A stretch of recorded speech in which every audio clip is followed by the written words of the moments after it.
Hey guys, welcome back to weekly update. पूरी week का जो मसाला है वो आज की वीडियो के अंदर हम देखेंगे, क्योंकि इस वीक के अंदर बहुत सारी चीजें जो है क्रिप्टो स्पेस में वो हुई है, तो उन सब के बारे में बात करेंगे। लेकिन उससे पहले देखते हैं, अभी चार्ट्स पे चलते हैं और देखते हैं भाई क्या हाल चल रहे हैं यहाँ पर बीटीसी के। तो इस वीक की कैंडल ओपनिंग $26,200 के नीचे हुई, जो इन अ वे अगर आप देखोगे 200 वीकली मूविंग एवरेज के नीचे थी। लेकिन अभी के लिए अगर हम देखेंगे तो प्राइस के अंदर स्लाइड जंप है, जहाँ पर करंटली बिटकॉइन की प्राइस ऑलमोस्ट $27,000 भी गई। अब यहाँ पर अगर हम डेली चार्ट के अंदर जाते हैं तो डेली चार्ट में हम देख सकते हैं हमारा एक फॉलिंग वेज जो काफ़ी टाइम से यहाँ पर बन रहा है, ऑलमोस्ट अप्रैल से बन रहा है, जहाँ पर ये टॉप की ट्रेंड लाइन है। एंड जब भी हम इस टॉप की ट्रेंड लाइन पे आ रहे हैं तो यहाँ पर हमको रिजेक्शन मिल रहा है, जो आप देख सकते हो करंटली यहाँ पर एक जोन बन जाता है। एंड सिमिलरली बॉटम पे हमारी ट्रेंड लाइन है, जहाँ पर बार बार जब भी प्राइस आती है हमको एक बाउंस देखने को मिल जाता है।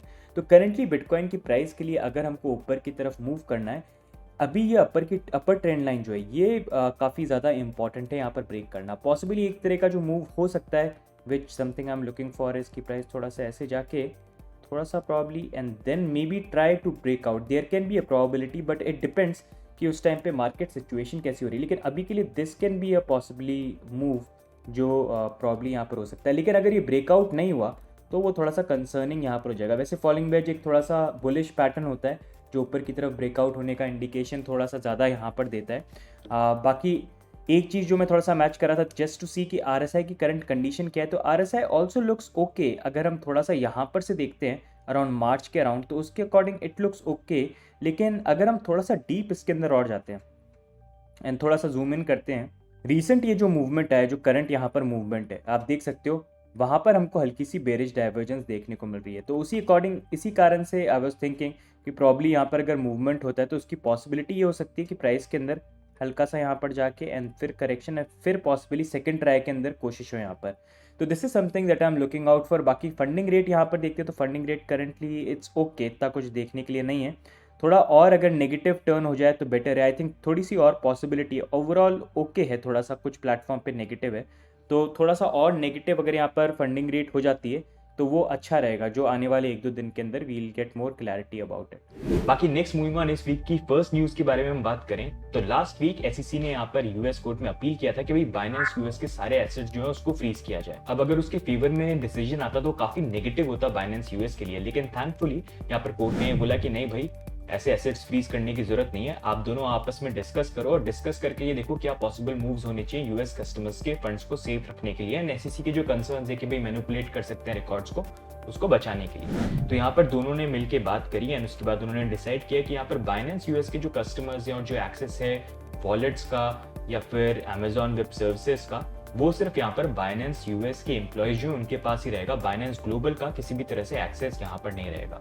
साथ में यहाँ पर बाइनेंस यूएस अपने business expenses including estimated cost वो भी आने वाली वीक्स में यहाँ पर शेयर करेंगे। तो इन अ वे चलो ये एक थोड़ी सी पॉजिटिव चीज हुई बाइनेंस यूएस के लिए, लेकिन अभी टेम्परेरी है क्योंकि ये डिपेंड करता है कि आगे केस जो है वो किस तरह से यहाँ पर चलता है। बाकी नेक्स्ट मूविंग ऑन, बाइनेंस के लिए थोड़ा सा भी टाइम जो है टर्बुलेंट चल रहा है, जहाँ पर नीदरलैंड मार्केट से उनको एग्जिट करना पड़ा। एग्जिट करने का रीजन ये है कि उनको जो वीएएसपी लाइसेंस है वो नीदरलैंड के अंदर नहीं मिला, so for the time being उनको मार्केट एग्जिट करना पड़ा। Next moving on, Gary Gensler who has been going hard against the crypto space, उनका एक वीडियो सरफेस हुआ फ्रॉम 2018, जहां पर वो ब्लूमबर्ग कॉन्फ्रेंस के अंदर थे न्यूयॉर्क में, और वहां पर उन्होंने ये बोला कि bitcoin, Ethereum, Litecoin, bitcoin cash securities नहीं। Over 70% of the crypto market is Bitcoin, Ether, Litecoin, Bitcoin Cash. Why did I name those four? They're not securities. SEC Gensler has been a naughty boy. पहले तो बहुत सारी चीजें बोल दी, लेकिन अब SEC का चेयरमैन आके सब कुछ ही एकदम उन्होंने वक्त बदल दिया, जज्बात बदल दिए, जिंदगी बदल दी। Naughty boy Gary Gensler, very naughty. बाकी next moving on, because Gary Gensler has been a naughty boy, उनको लेके एसईसी स्टेबलाइजेशन एक्ट को इंट्रोड्यूस किया US house representative Warren Davidson ने। इसके अकॉर्डिंग नया स्ट्रक्चर एसईसी के अंदर इंट्रोड्यूस होगा, जहां पर 6 कमिश्नर्स होंगे जिनके पास वोटिंग राइट्स होंगे, और उनके नीचे यहाँ पर एग्जीक्यूटिव डायरेक्टर आएंगे। एंड साथ में उन्होंने ये भी रिक्वेस्ट किया कि गैरी गेंसलर जो है उनको यहाँ पर फायर किया जाए। अब ये यहाँ पर एक्ट पास होता है कि नहीं होता है, वील हैव टू सी, क्योंकि बाइडेन एडमिनिस्ट्रेशन के अंदर यहाँ पर गैरी गेंसलर आए, तो अगर उनको फायर किया जाता है तो उनकी पूरी पॉलिटिकल पार्टी के लिए वो थोड़ा सा अच्छा नहीं है, क्योंकि 2024 में भाई इलेक्शन भी जीतना है यहाँ पर। तो देखने अब भाई यहाँ पर होता क्या है, गैरी गेंसलर क्या फायर होते हैं या जॉब लीव करते हैं, ये एक्ट पास होता है कि नहीं। बाकी आपको क्या लगता है, do let us know in the comments. बाकी नेक्स्ट मूविंग ऑन, कॉइनबेस बेचारे जो इतने टाइम से एसईसी के साथ काम कर रहे हैं कि भाई क्रिप्टो रेगुलेशन बता दो, हमको क्लैरिटी दो, उनको बेचारों को क्लैरिटी तो दी नहीं, लॉ सूट पकड़ा दिया हाथ में, ये लेके तुम जाओ। तो उन्होंने यहाँ पर एसईसी के अगेंस्ट में पिटिशन करा था कि आप क्रिप्टो रूल मेकिंग को लेके इंट्रोड्यूस करो, जिसके लिए 7 डेज थे। अब उसका रिस्पॉन्स यहाँ पर एसईसी ने दिया, जहां पर उन्होंने ये बोला है कि हमको 4 महीने चाहिए कि क्रिप्टो रूल मेकिंग को लेके डिसीजन यहाँ पर देने के लिए। तो अब देखते हैं सितंबर तक, मतलब इस साल के एंड तक, क्या रूल मेकिंग वो यहाँ पर लेके आते हैं।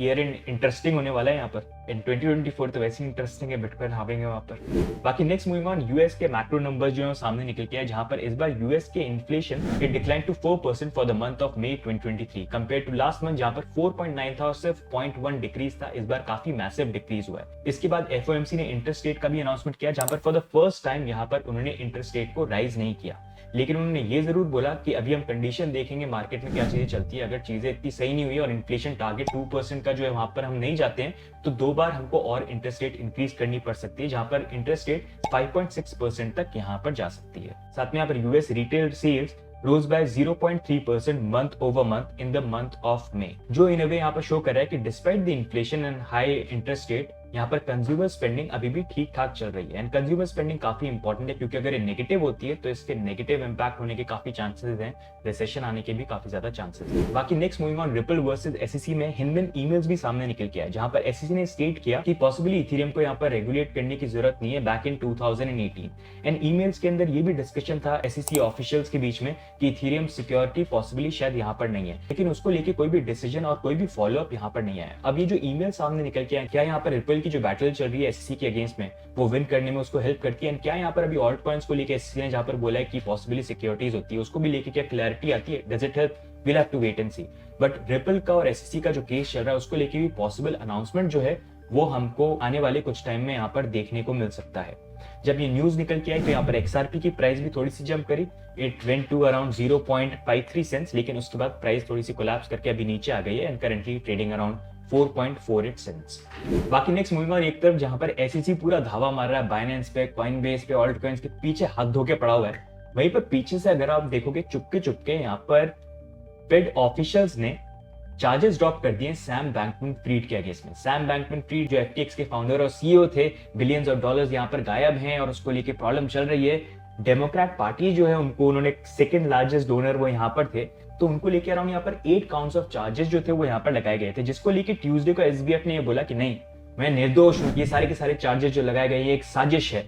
अब उसी को लेके अगर आप देखोगे, ट्यूसडे को तो उन्होंने बोला यहाँ पर मैं नॉट गिल्टी हूँ, और थर्सडे को यहाँ पर फेडरल प्रोसिक्यूटर्स ने अनाउंस किया कि हमको चार्जेस जो है यहाँ पर एसबीएफ के अगेंस्ट में ड्रॉप कर रहे हैं। बेचारा नादान बच्चा है, उसकी शायद गलती यहाँ पर नहीं है। तो in a way this shows political parties को पैसा देना इन अ वे कहीं ना कहीं ज्यादा बेटर इन्वेस्टमेंट है compare to bitcoin. What do you think?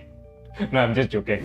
बाकी नेक्स्ट मूविंग ऑन, इस वीक ब्लैक रॉक ने भी बिटकॉइन ईटीएफ के लिए फाइलिंग करी है। ब्लैक रॉक अगर आप देखोगे वर्ल्ड का सबसे बड़ा एसेट मैनेजर है, उनके अंडर यहाँ पर around 8 to 10 trillion dollars worth of assets वो यहाँ पर मैनेज करते हैं। उन्होंने यहाँ पर फाइलिंग करी है। अब एसईसी के पास 240 डेज हैं उसका रिस्पांस देने के लिए, तो फरवरी 2024 से पहले या तो वो अप्रूव कर सकते हैं या डिक्लाइन कर सकते हैं।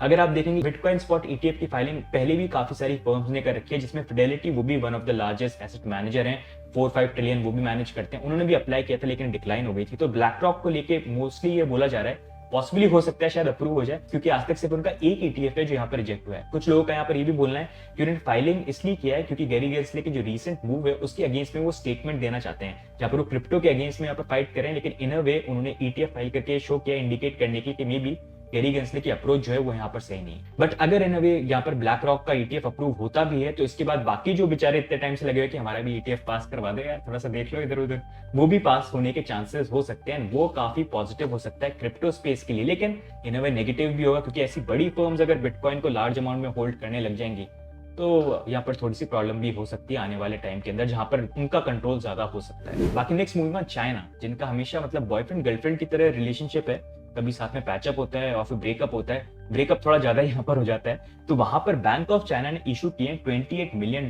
Worth of digital structured notes, and सबसे इंपॉर्टेंट चीज उन्होंने इशू किए digital structured notes on Ethereum blockchain. अगर आप देखेंगे BOCI, ये एक चाइनीज फाइनेंशियल इंस्टीट्यूट है, उन्होंने इशू किए इन नोट्स को हांगकांग के अंदर, जहां पर उन्होंने कोलैबोरेट किया UBS बैंक के साथ। अगर आप देखोगे हांगकांग के अंदर ये पहला केस है टोकनाइज्ड सिक्योरिटीज का which has been introduced on Ethereum blockchain. तो इथेरियम के लिए थोड़ा सा ये यहाँ पर पॉजिटिव है। साथ में यहाँ पर यूबीएस बैंक का ये भी बोलना है कि वो यहाँ पर एम करने की एशिया पैसिफिक के अंदर वो इस टोकनाइजेशन को और एक्सपैंड करना चाहते हैं। तो ऐसी और चीजें जो है आने वाले टाइम पे लॉन्च करते हुए हमको देखने को मिल सकती है। बट हांगकांग रिसेंटली काफी पॉजिटिव हुआ है क्रिप्टो को लेकर कि भाई रेगुलेशन स्ट्रिक्ट लेके आएंगे, क्रिप्टो का हब हम भी यहाँ पर बनाएंगे। It is a positive move but we'll have to see in the end how it plays out. बाकी नेक्स्ट मूविंग ऑन, ब्राजील के अंदर सेंट्रल बैंक को यहाँ पर रेगुलेटरी अथॉरिटी अनाउंस कर दिया है, जहां पर अब ब्राजील का सेंट्रल बैंक यहाँ पर रेगुलेट करेगा क्रिप्टो करेंसी सर्विसेज को और क्रिप्टो सेक्टर को भी यहाँ पर सुपरवाइज करेगा। साथ में ब्राजील का सिक्योरिटीज एंड एक्सचेंज कमीशन वो ओवरसी करेंगे cases involving virtual assets as securities. तो वो देखेंगे क्या सिक्योरिटी है वर्चुअल एसेट्स में क्या नहीं है, तो वो एसईसी देखेगा। बाकी रेगुलेशन का जो काम है वो सेंट्रल बैंक करने वाला है।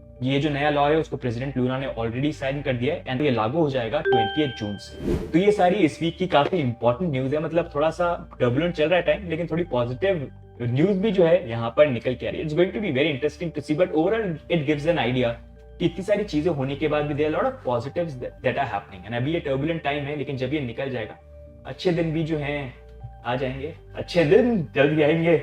बट नेक्स्ट मूविंग ऑन, हम यहाँ पर अब देखते हैं इस वीक के टॉप गेनर्स और टॉप लूजर्स कौन से थे।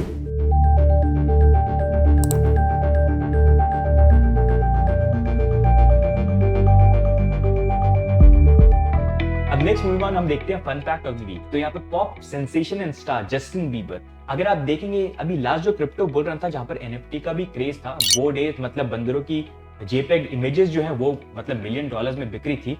तो जस्टिन बीबर ने भी यहाँ पर $1.3 मिलियन के अंदर बोर्ड एप का एनएफटी यहाँ पर बाय किया था। लेकिन अब अगर आप देखेंगे सुंदर बंदर की जो पिक्चर है सिर्फ यहाँ पर रह गई है $74,000 की। तो जस्टिन बीबर गाने जरूर यहाँ पर अच्छे गाते हैं, लेकिन जब एनएफटी इन्वेस्टमेंट की बात आती है तो I think he is not that good. तो गाइस, ये हो गया इस वीक की weekly updates. I hope you like this weekly updates. If you do, like का जो बटन है उसको दबा दो तुरंत, इफेक्ट से नया अकाउंट बना के भी दबा दो यार, लाइक्स तो हमेशा अच्छे लगते हैं। साथ में सब्सक्राइब भी कर लो अगर आपने नहीं कर रखा है तो। We keep on bringing good stuff, unbiased stuff, best stuff on our channel, तो उसके लिए डेफिनेटली आप सब्सक्राइब कर लेना। बाकी what are your viewpoints about bitcoin, entire market, यहाँ पर जो चीजें चल रही हैं क्या लगता है आपको? कमेंट्स में डाल के जरूर यहाँ पर आप बताइएगा। बाकी मिलेंगे हम नेक्स्ट अपडेट के अंदर, तक के लिए बाय एंड टेक केयर। बताओ, बंदर की इमेज खरीद ली $1.3 मिलियन की। मतलब बाहर के लोग देखते होंगे तो सोचते होंगे क्रिप्टो स्पेस कैसा है, बंदर की पिक्चर खरीद ली $1.3 मिलियन की, अब वैल्यू $74,000। हाँ, लेकिन कुछ भरोसा नहीं है, किसी ने दे भी दिया फ्री में कि भी प्रमोशन करवा दो बोर्ड एप वालों ने। काफी लोग बोलते भी, देखो बंदर की इमेज। सेकंड टाइम रिकॉर्ड कर रहा हूँ मैं यहाँ पर, पहली बार रिकॉर्ड किया माइक ही ऑफ हो गया मेरा, उसके बाद फिर से रिकॉर्ड करना पड़ रहा है मेरे को। साला ये दुख का खत्म नहीं होता बे।